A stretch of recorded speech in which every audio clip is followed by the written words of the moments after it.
Okay, everybody, it is 12, and again, lots to happen here throughout the hour, so we'll get started. Want to welcome everybody to Lunch Without Lunch, our weekly event here in the rainforest. If you are new to the rainforest, please feel free to use a reaction button at the bottom, clap or whatever there is to show that you're new. We're happy to have you. Please feel free to connect in the chat with newcomers or people you may know, but make it as interactive of an hour as you can. So we have our different handles here that you can follow us on social. Lots happening there, and feel free to tweet about your Lunch Without Lunch experience. So some quick Zoom etiquette, which I'm sure we're well overly versed on. Because we have so much happening in the hour, we do ask that you use the raise hand function or just pop in the chat that you want to ask a question so that we're not interrupting the awesome panelist today. And stay muted until you've been asked to chat. You can either will communicate your question that you've put in the chat, or you're welcome to unmute when it's your turn to speak. We will, as always, capture the resources, the chat rather, and put it into lunch notes in our Slack channel. If you're unaware of how to access our Slack channel, you can do so by signing our social contract, and then you'll gain access, which we'll touch on here briefly. So what is the rainforest? Well, the rainforest is an analogy.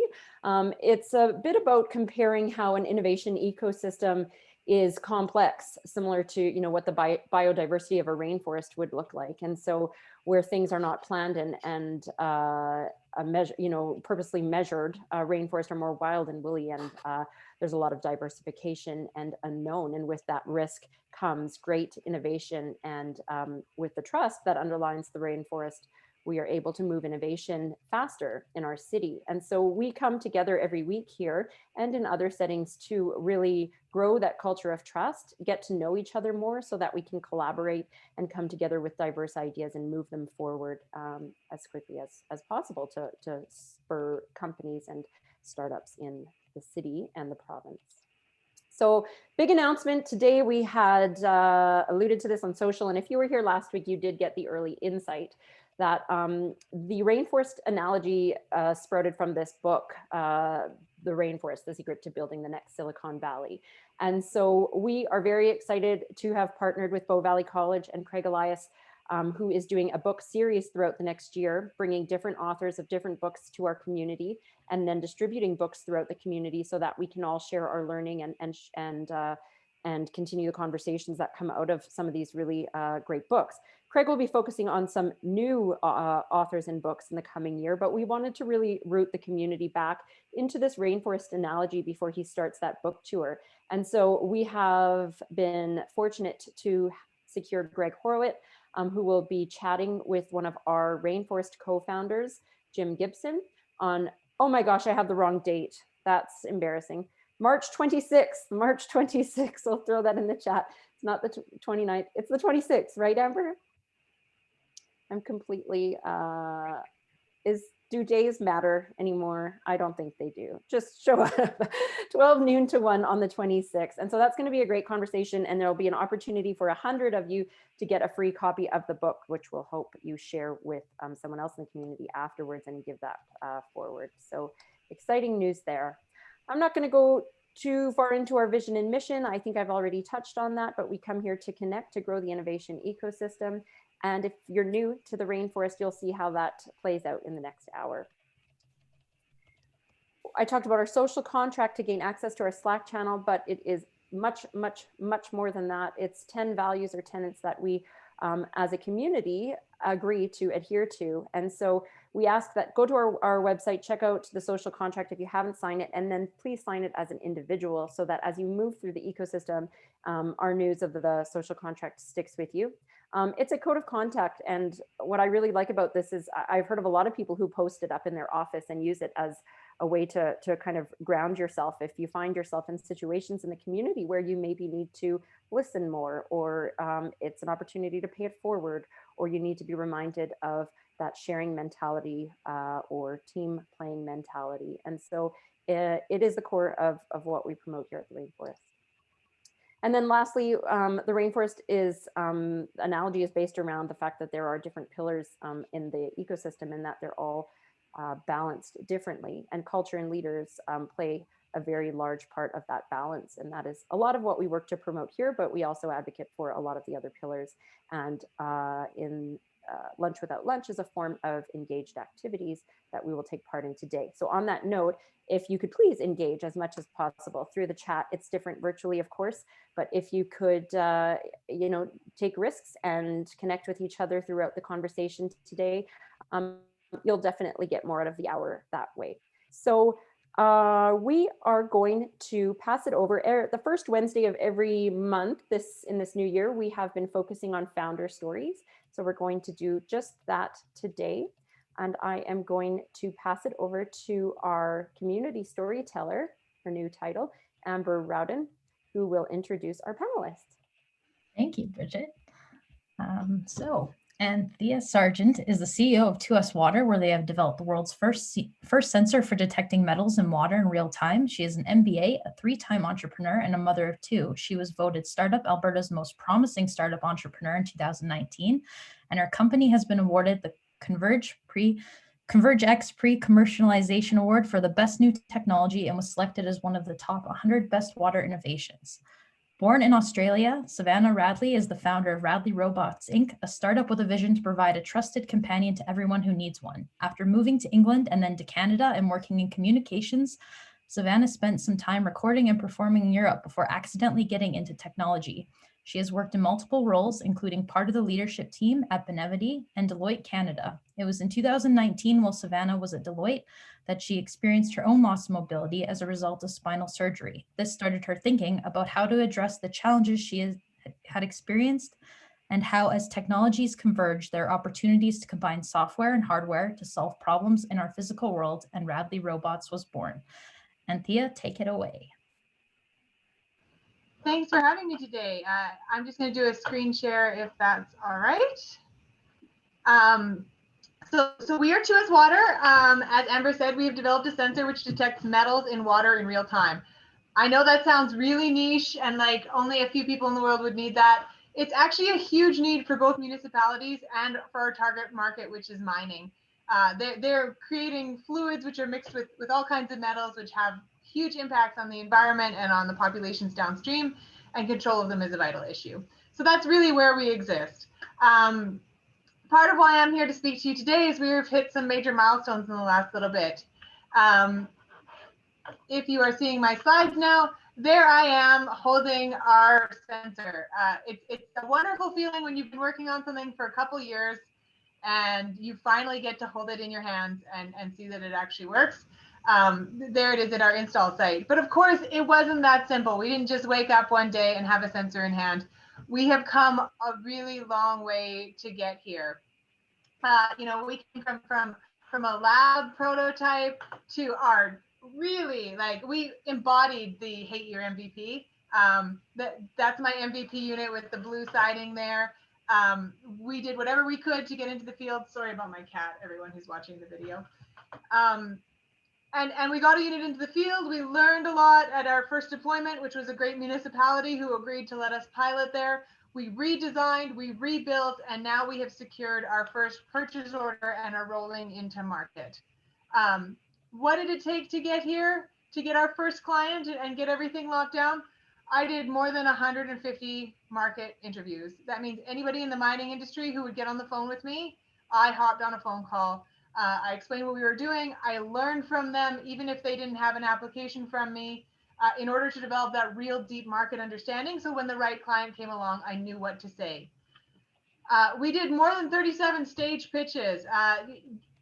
Probably some of you in the room have seen me pitching. I have pitched all over Edmonton, all over Calgary, just really letting people know. A part of that was looking for investment, but a big part of it too was making sure that everybody knew who we were and what we were doing, so that when an opportunity came up, they were there to show it to us.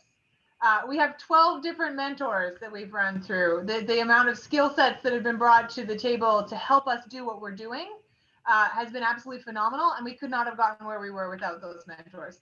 7 different grants. The granting bodies here in Canada are fantastic. If you ever want to be discouraged about grants, go talk to a US company. They are sad, especially when they hear what kind of support we have here. So take advantage of that. There's lots of it available.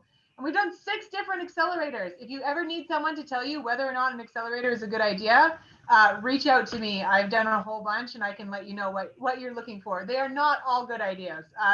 They can be quite aggressive and you can spend a lot of time on them and not get benefit. Or some of the right ones really bring a lot of benefit to your bottom line. So they're definitely something that you want to be aware of. And we did one major pivot.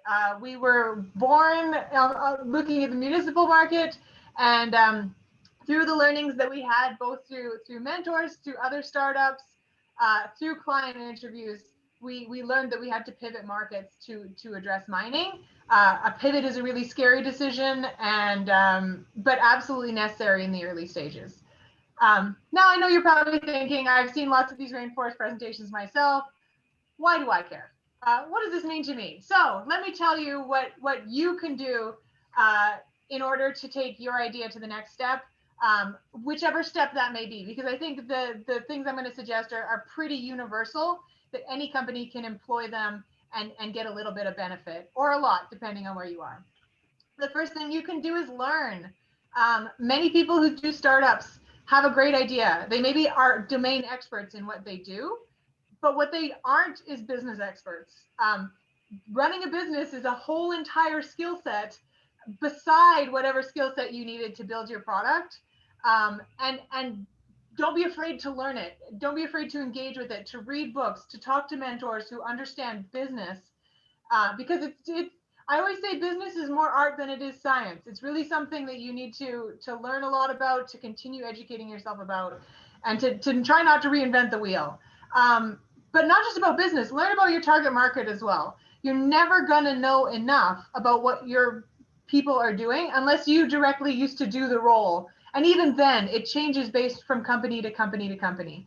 So talk to your target market, understand, ask questions, push them to give you the information that you need to properly understand what value you're bringing to them.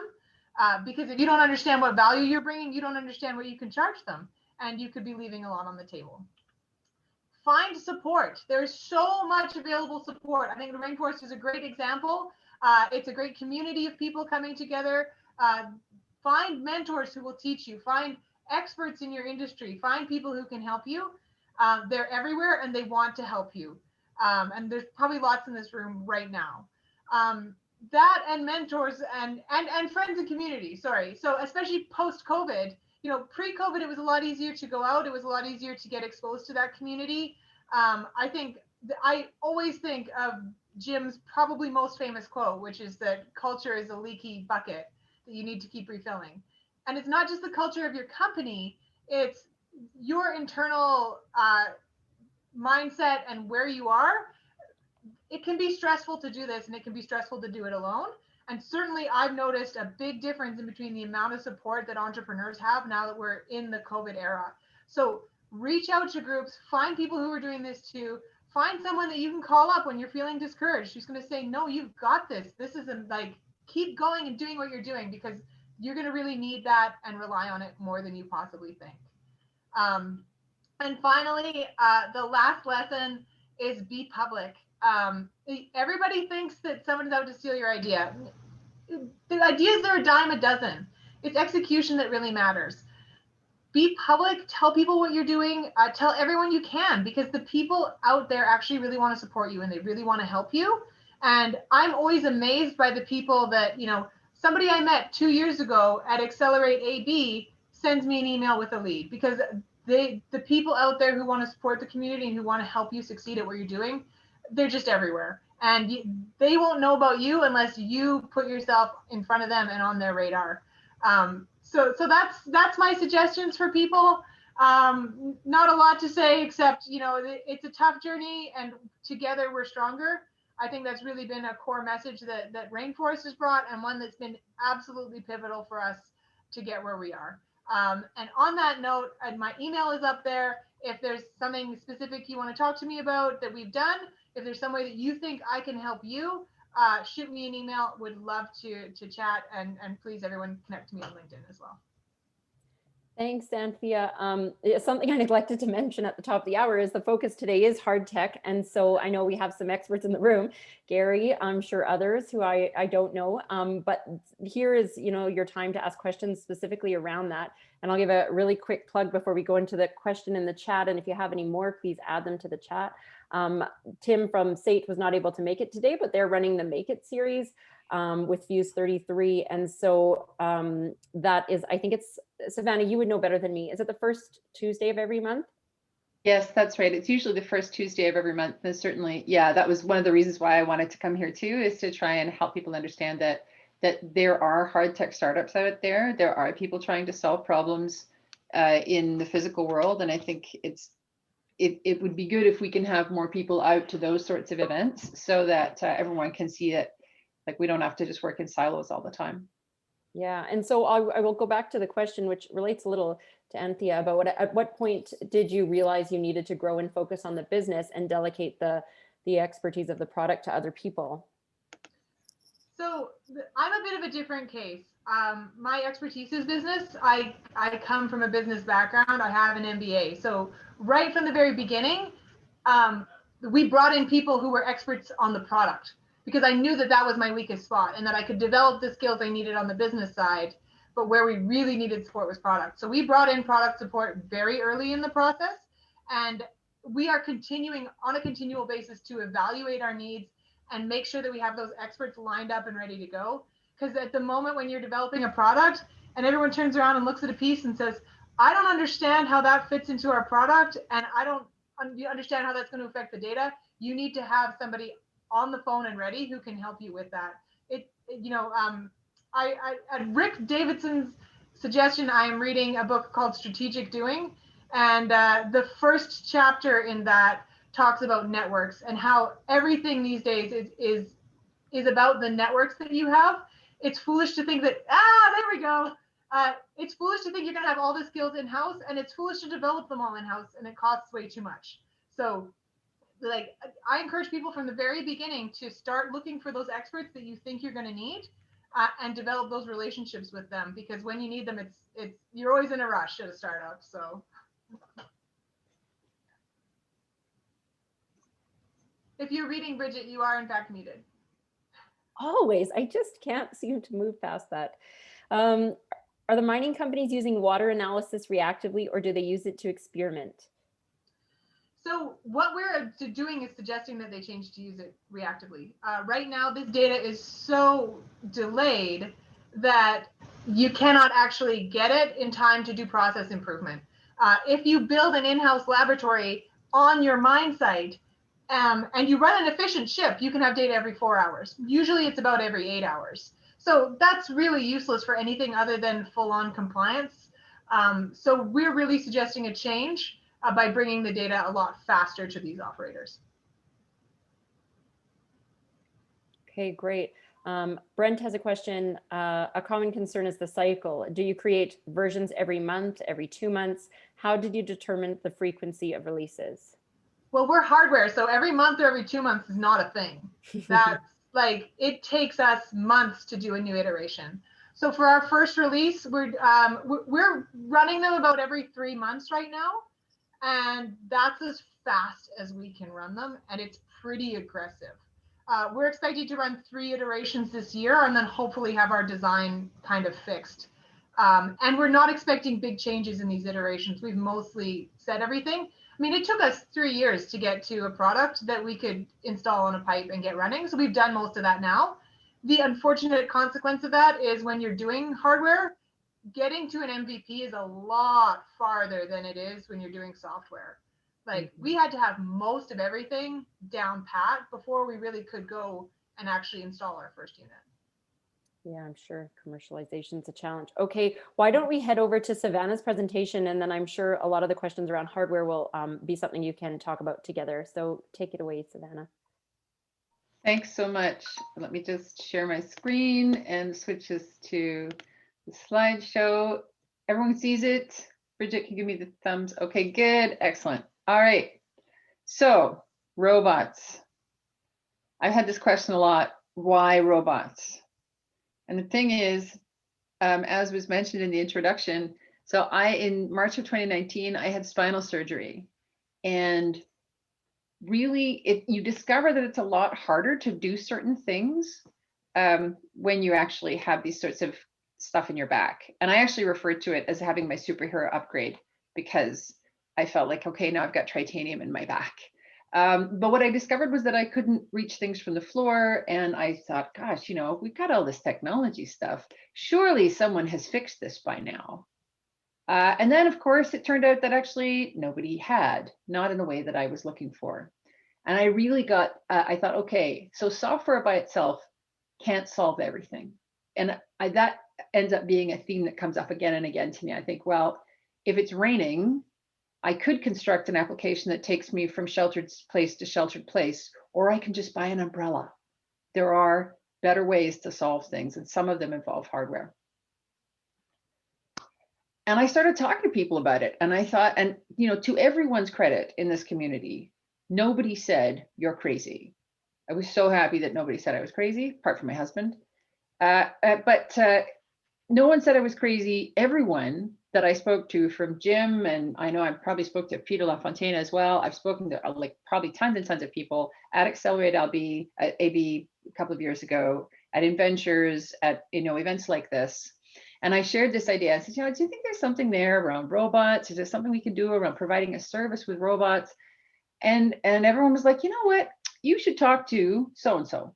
Like, there was always another connection, always somebody else that they would put forward for me. And I met lots and lots of people and lots of great companies in Calgary, many of whom, and Edmonton, to be honest, whom we never know about. And can I just say, thank you so much, Anthea, for coming on here, because I think everyone needs to talk about these things more, because there are lots of great companies in Calgary doing great things, and in Alberta doing great things, but we don't talk about it enough.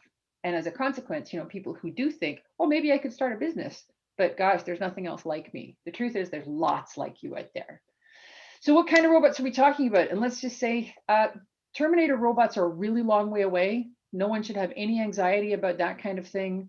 We're not talking about Jetsons. We're talking about what we call telepresence robots that are human operated for the time being. There's lots of autonomy available in this space, but there's really no need to go to full autonomy. And we found in our conversations with prospective clients that fully autonomous robots actually make people really nervous. People are not comfortable with the idea of a fully autonomous robot. So if you were to see something like this, kind of just rolling along in the shopping mall, that's at South Center. Now that I've got one of my operators driving it, so long as people know it's a person, they're kind of like, oh, good, you've got a person. If it's not a person, people are like, they're a little bit careful about it. Oh, now I got to get going. All right, so how are we using them? We are currently in the middle of a pilot with Silvera for Seniors, where we're providing facilitated video calling for the seniors in their independent and assisted living facilities. And we've just started to introduce some additional programming. I don't know if anyone's heard of Story Share. That's an outreach program for Calgary seniors that invites seniors to share stories about their life. These are not recorded sessions. They're simply engagement and recreational sessions. So we're going to start delivering those through the robots in the next couple of months, probably. So we have this paid pilot with Silvera. It's really interesting, the mix of reactions we've gotten from residents, but it's super rewarding work, and it's great to see. And what it means is it means that people don't have to learn the 4 or 5 different video conferencing applications we have now. They don't have to navigate iPads, which some of them still find challenging. And we can allow some family caregivers to participate. We can have workers sometimes participating in different facilities without risk. It actually gives facilities now access to a whole new pool of remote workers, because there's going to be lots of people who need to work from home. And this is something you can totally work from home and do, and give you a safer, more consistent workforce. And because we're offering this as a service, then this for the facility means they don't have to buy it.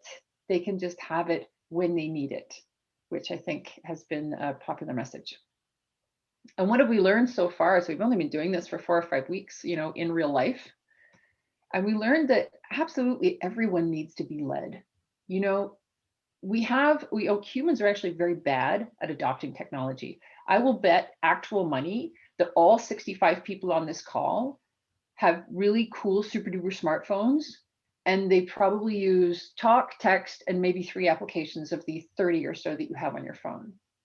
Most people are really bad at adopting new technology, and so we have to always be showing them the path. We do a lot of high touch support. A lot of the time when I'm introducing robots, I am next to the robot. It makes it difficult for someone to avoid engaging, and they like to develop a relationship with me, and then we transfer that relationship to the robot actually. And that has proven to be a really good way forward. And when we think about software and hardware working together, there's just more variables, like that's, and Anthea, you touched on it a little bit when you said it takes a long time for hardware to come to market. We're fortunate in that we're starting from a platform that's already been in market for 3 or 4 years. So other people build the robots. I don't build them, I buy them. But the thing is that as soon as you're in the real physical world, you have other things to worry about outside of whatever software build you have, whatever browser you're using. Now I have to think about construction type. I have to think, am I trying to get a signal through concrete? Because if I am, I'm kind of screwed. I have to think about what's the layout of the place I'm in, because if there's too many corners, I don't have line of sight. Again, connectivity is impacted. So it just involves a bit more prep and testing before we go into somewhere. But luckily, that's the advantage of being a startup, is that you can move quickly to make those changes. Is hard tech harder? It's so funny that we're both in hard tech, but it's really good that I'm not an engineer. I've met lots of engineers, and I have great friends who are engineers, and I love them. But I know a lot of engineers who are like, look, I've made this thing, and it's really functional. And you think, They say, well, don't you want to buy it? And you think, look, actually, it's black and it looks like a bug. No, I do not want it in my home. I know it's functional, thanks. But we want, really, it's about customer experience still. How can we create products that help us realize value and help people embrace things? How can we create things that are desirable? People are like, not just, yeah, it's okay, it works, but I want that. That to me is, and when I think about hard technology within consumers' lives now, they're like kitchen appliances, right? Like it's a KitchenAid. I don't want something that looks like a bug in my kitchen. I want a bread maker that's a beautiful smeg purple one, or I want something that is aspirational, that makes me feel like I've made a really purposeful, good buying decision. Anyway, that's just I don't think it's harder. I just think you have to think about it more and be prepared. Just be prepared for lots of different things to happen. And then I thought, well, is starting a company harder in a pandemic?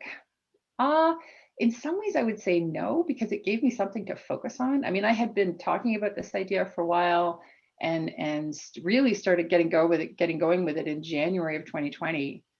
And then, of course, in March, COVID hit, and I was in the middle of a couple of accelerators, to Anthea's point earlier again. And it was something to concentrate on. It meant that it was harder to find people. You could attract attention. But the other thing is that with everything so uncertain, investors are still very cautious. Everybody's still like, well, it sounds like a good idea, but who knows what's going to happen? And I think, well, yeah, that's great. So it's a good idea. Let's just stay there. That'd be good. And actually, again, it's been easy to connect with people, I think, during the pandemic, but it is a lonely journey to be an entrepreneur anyway. And it's so easy to simply forget as all of our days start to look alike and all of our monotony stays the same. Then the question is, and really you start to think, like, you sort of forget for how many days it's been since you actually spoke to another founder. You're like, oh yeah, I mean, I'm having some wine with someone, it's Thursday, and I realized I haven't seen her for like 3 months. But this is how time just sort of like slips by at times like this, because you're just working every day. So I think consciously managing your own mental health is really important. And again, build your network before you need it. I worked in another company called Evoco up until 2012 with Alice Reimer. And when I finished there, I realized I didn't know anybody else in the tech ecosystem apart from the people I worked with. It's really easy if you're in the cult of a startup to not talk to anyone else. And so since 2012, I've been really energetic in this environment. You know, came out early to rainforest. I do some mentoring at Sargueant. I'm part of now the Canadian Women's Network. I'm trying to get the Make It series for hard tech going, because I've been the recipient of such generosity from this community and such help and openness when I brought an idea to people, that I absolutely want to continue to pay that forward and be a part of things. So it's been great to be here. So I'll hand it back to Bridget now. Thanks. And I'm sure that there are questions that I've been ignoring because I've just been talking. So yeah, we'll definitely touch on some of them. It's interesting that you say like getting isolated in the culture of an individual startup. And you know, for everyone here on the call, encourage those that, you know, working within those cultures to come and join us on Wednesdays, because there are so many people that come to this virtual room to hear from them and get to know them. And I think there'd be potential for a lot of really great collisions if we had more of them join us. But Mark had earlier asked, when does a robot become a virtual presence, and is the latter easier to relate to? So you know what is interesting about that is that every single person who drives one of my robots says, oh, that it completely changes their mind about the technology, because it is similar to gaming. It's similar to video gaming, and it's actually people who game do really well at it, because you are essentially porting your consciousness into a different space. And as soon as you have agency and can drive around, you feel like it's a wow moment. It's a wow moment for everyone who's done it. So I would say that as soon as you're able to drive one and have agency within a robot yourself, you are essentially a virtual presence. Okay. This one from Dean, I think if we could have both of you answer, how did you get the funding to begin the venture? Developing hardware to the point where you know you're on the right path must be expensive and a risky endeavor. And it's exciting to see, but how did you get the funding to start? You want to go first, Anthea? Sure, although I think you will find that I'm liable to go for rants on this topic. We got the initial funding through, my co-founder has some well-financed friends and family. Why this gets me on rants, I think there is a real barrier for people who are low income and who not have high net worth incomes into entering these fields. Granting that exists right now is always matching funds. And there is an opinion that sweat equity is not enough. So how did we do it? We were really, really lucky to know people who had faith in us and who had money. And that's all they invested in. They listened to the pitch. They didn't care that much. They were evaluating the team based on the history of our relationship together. And that was the only thing that got us off the ground. So, you know, I think as a group, one of the best things we could do is push for some early stage grant funding that wasn't matching, because it would really open a lot of doors to people who have brilliant ideas, but don't have the friends that in high places required to get these things off the ground. Yeah, I would echo that comment, Anthea, because I think it's, I mean, okay, I'm fortunate that I'm not developing the robots myself, but I've got to buy them. And because it's hardware, an awful lot of people are saying, but do you really need a robot? Why don't you just use an iPad? And I'm like, okay, you know what? Part of the reason I'm in this is because iPads can't help me pick up something from the floor. Try it. I guarantee it doesn't work. So I mean, I am largely I've been completely self-funded, which means my savings. That just for anybody who wonders what self-funded means, that means my savings. Up until a couple of months ago, I've had a couple of friends who've you know, not super high net worth, but were able to give me a few $1,000s each, kind of thing, to keep things going. The pilot we have with Silvera is a paid pilot, and we have applied for funding, but still waiting to hear whether somebody really thinks it's a good idea. And that too is matching funds. So yeah, totally support that comment, Anthea. I think while it's good to develop your network, because your network totally are the people who believe in you and invest in you at the start, there's not enough to help people just, okay, can I even try this, right? Great. Thank you both. Does anybody else have any questions? I don't think I've missed any, but I could have. I think I offended some engineers. Yeah, Sorry about that. that Sorry. happened. That Yeah. happened. If you were chuckling there. If there are no questions now, what happens next, if you're new, is we all head out into breakout rooms and chat about what we've just heard, get to know each other better. Gary does have an announcement in relation to hard tech. So Gary, if you want to unmute, and I'm also just going to launch a poll. We'd just like to gather some data as to who's in the room. Go ahead, Gary. Okay, am I talking? You are talking. Okay, so it's a little premature. I wasn't going to announce it till maybe next week, but seeing as this is hardware, we've just yesterday signed an MOU. I can't get into any more than that, but it's very heavily focused on hardware incubator.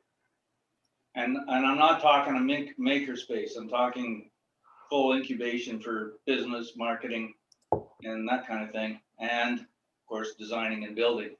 And I'd like to reflect all of the words that I've heard on hardware. It's a different game altogether than the pure software plays, period. The money needed is different. When it's needed is different. The risks are taken earlier. It's a different story. You have to do it differently. And that's where this MOU hopefully is going to put us in a place where we can start helping people. So thank you. Incredible. Thanks, Gary. Thanks for sharing that. Claps, silent claps are happening. All right, so I'll send you off to rooms right now so we can get to know each other. We have time to do 2 or 3 different breakout rooms. And so you likely won't have the chance to finish every conversation, but the point is to reconnect after this and keep the conversations going. So I will send you off and we'll be back for 5 to 1 to do any community announcements if you have them and wrap up. But I'll see you all in about 7-ish minutes.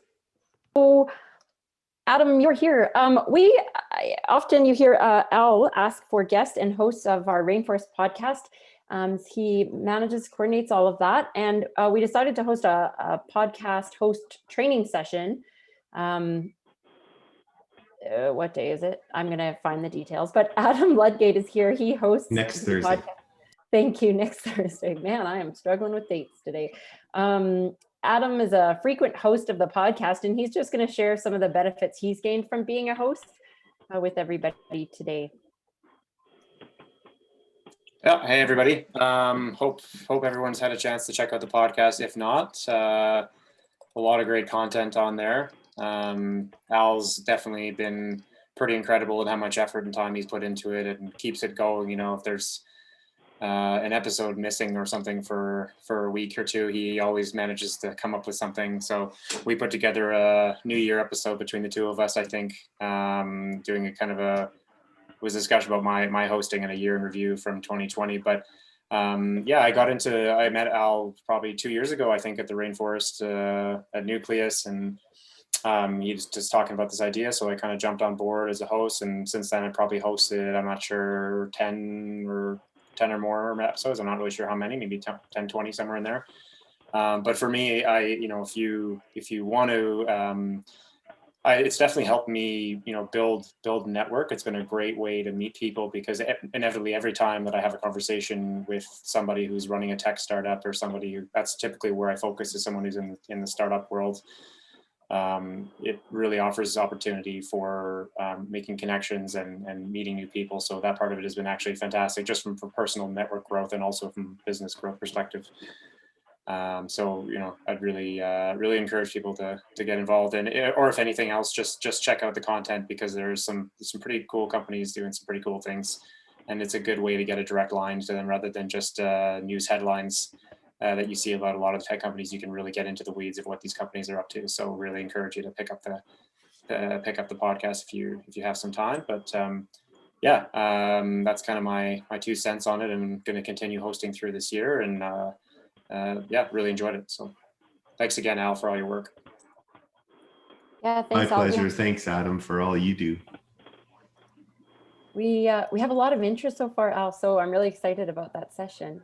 The links That's awesome. in the chat. So Al's just reminded me of a great initiative from some Evolve Youth students, a community calendar that was the kind of project lead on it was Debbie Butt, who's often here in the room. I don't know if you're here, Debbie, today.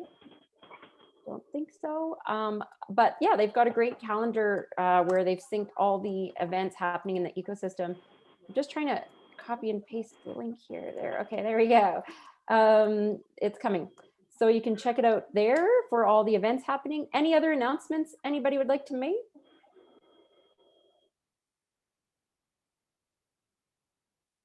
I'll just put in one more plug for the Make It series. So the next one's going to be at the beginning of April. I can't remember the date, but anyway, it's the first Tuesday of the month. It will be a new Make It series thing, so look out for that. That's usually on the Slack channel and usually in a couple of different Slack channels. And then, as I mentioned, I'm part of the Canadian Women's Network Operating Committee now, so we're going to be posting more events with probably, let's say, female focused, but certainly not only for women or for gender that identified as women. So just keep an eye out for those sorts of things coming up. Thanks. Oh, thank you, Blair, for sharing the right link. And thank you, Savanah, for those announcements. Make It series, I know they don't have a link usually until like kind of pushing up to the date. So if you watch on Eventbrite or our Slack channel, Tim from State often throws it in the Slack channel before it's ready. But sorry, there's not a dedicated site to it, I don't think. Okay, so yes, the chat will be captured and thrown in the Slack channel, lunch notes channel. So get on that channel if you are interested. And again, if you don't have access to the Slack channel, sign the social contract and you should gain access. And if not, contact us at the Rainforest and we'll help you out with that. Oh, Peter has one last thing. If everybody has to go though, it is 1 o'clock. We always keep the room open for anyone who wants to stay and chat, but go ahead, Peter. Just wanted to say thank you to everybody for participating by buying tickets for the giant bicycle package from Ridley's. We raised $16,000 in the last couple of weeks for the Children's Hospice Respite program. So really good program, and thank you. Awesome work, Peter. That's great news. Great. Well, on that note, everybody have a wonderful rest of your week. We'll see you next Wednesday.